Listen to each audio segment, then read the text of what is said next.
The validator or the miner then gets to solve the puzzle and earn the reward while other validators double-check them. It's a lot fairer.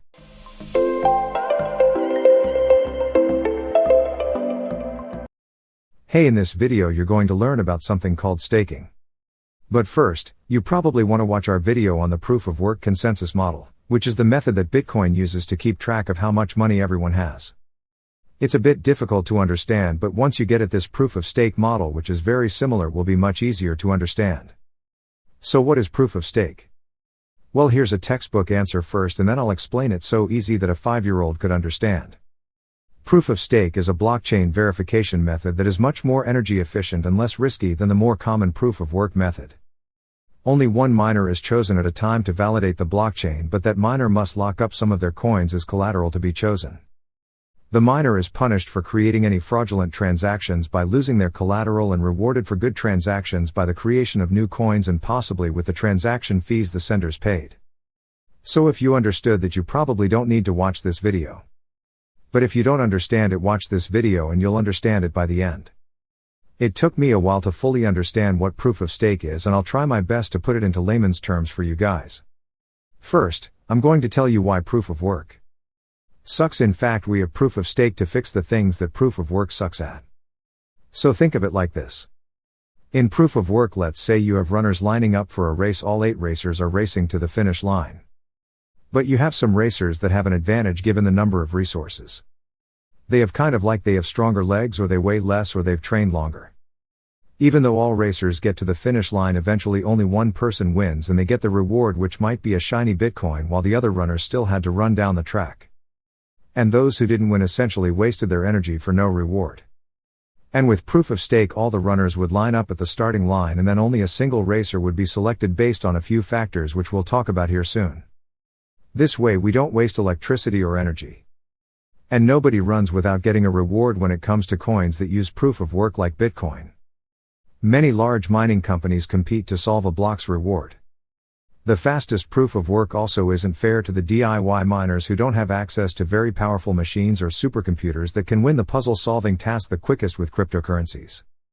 We want there to be lots of miners so that the coin is truly decentralized. And so that the blockchain is safe. If those large mining companies join together, they could actually start making fake transactions. Because the blockchain is a majority vote, if they get even 51, you can kiss your Bitcoin. So this is a big problem. And proof of stake attempts to fix this by only selecting one validator, which is the word that proof of stake cryptocurrencies call miners. The validator or the miner then gets to solve the puzzle and earn the reward while other validators double-check them. It's a lot fairer. This way, one key thing when it comes to proof of stake is that since only one validator is selected, it's very important that they solve it correctly. Because otherwise, they'll have to select someone else and wait for them to solve it correctly. And it just takes a lot of time. In the crypto space, time is money, so to solve this problem, we make sure that those participators lock up some of their coins. And then other validators can actually double-check their work. And if those validators were wrong, we penalize them. And take some of the coins that they locked up. This process of locking up their coins as collateral is called staking. So in short, to participate in a proof of work coin, you have to own some of that coin. Then you lock it up.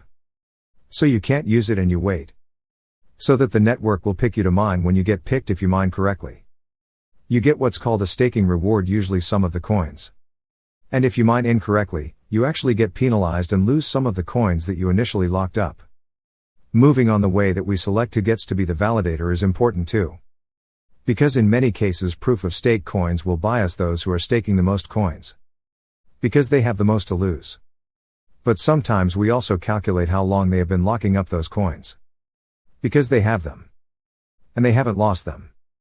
They're probably making lots of good calculations if we only select them based on the age of their stake though. Or who has the most stake. We would probably also secretly be biasing the big and rich mining facilities again. And to solve this, we also add in a bit of a random number picker.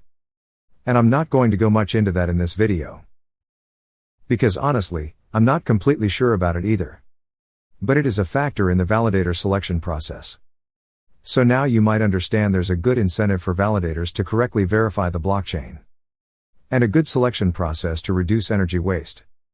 And I hope this clears things up a little bit. If it did, please leave a like below because it helps our channel grow. It takes a lot of time to research, narrate, animate, and promote videos like this. And if it doesn't clear things up, leave a comment below and let us know what's confusing so maybe we can break it down even further in a future video. If you want to know more about cryptocurrency, don't hesitate to subscribe to my channel. Turn on the notification bell to receive updates from me. But now that you kind of know how it works, let's go over the risks and rewards. So there are a few risks when it comes to staking your cryptocurrency.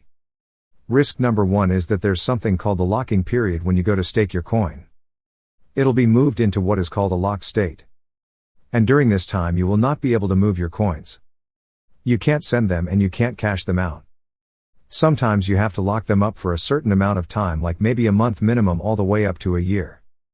This is a risk. Number 2 is technical knowledge. In almost every case it's not as easy as just downloading some software and then pushing a button. You usually have to know how to code, how to set up your computer to validate, and how to accept rewards into a wallet. And if there's an issue, you are responsible to fix it. Risk number 3 is Validator Commission. So if you don't want to, you don't have to set up the validation process yourself. You can give your coins to someone else who has the knowledge and equipment to do it. These platforms usually require a validator commission for the use of their computers. And this commission could cut into your profit. And they could run away with your deposit at any time. Risk 4 is the duration of the reward. So depending on the network that you choose, it could take minutes, days, and sometimes even weeks to see the payout of your staking position. This is why it's crucial to see the network's reward payout time last. We have risk number 5, which is bad behavior. So proof of stake is built on validators. And if the validation turns out to be bad, you'll lose some of that stake. There's a very, very small chance that you actually have a true good validation. But the network says that you're wrong. Nobody really mentions this because the likelihood is very low. But it is still a risk. And lastly, I want to go over the reason that we would stake. Because you do get staking rewards currently. I'm going to go over 4 of the most popular staking cryptocurrencies. The first one is Tezos, which reward you around 6% of what you stake per year. And Coinbase does it for you. You don't have to set up any of that process, but they take around 1.5% of it, which lowers your yearly return to. The second, Cardano, is another coin that does staking. They will give out around 4 to 5%. The Algo coin rewards you with around 8 to 10% a year. And lastly, Ethereum, which is actually switching to Ethereum 2.0, could be up to 15%. But more reliably probably around 4 to 7%. But this won't happen for at least another year. So proof of stake has quite a few benefits over proof of work. But it has downsides too. Like it can invalidate DIY GPU miners who want to participate without owning a whole bunch of the coin. But maybe I'll go over more of the long-term downsides of proof of stake in another video. I hope this video helped you understand what proof of stake is. And if you liked it, be sure to subscribe because we are planning to release many similar helpful videos soon. We'll see you in the next video. So that is the end of our video. Hope you can now understand the concept of NFT. Don't forget to like and subscribe to CoinF Master for more useful videos.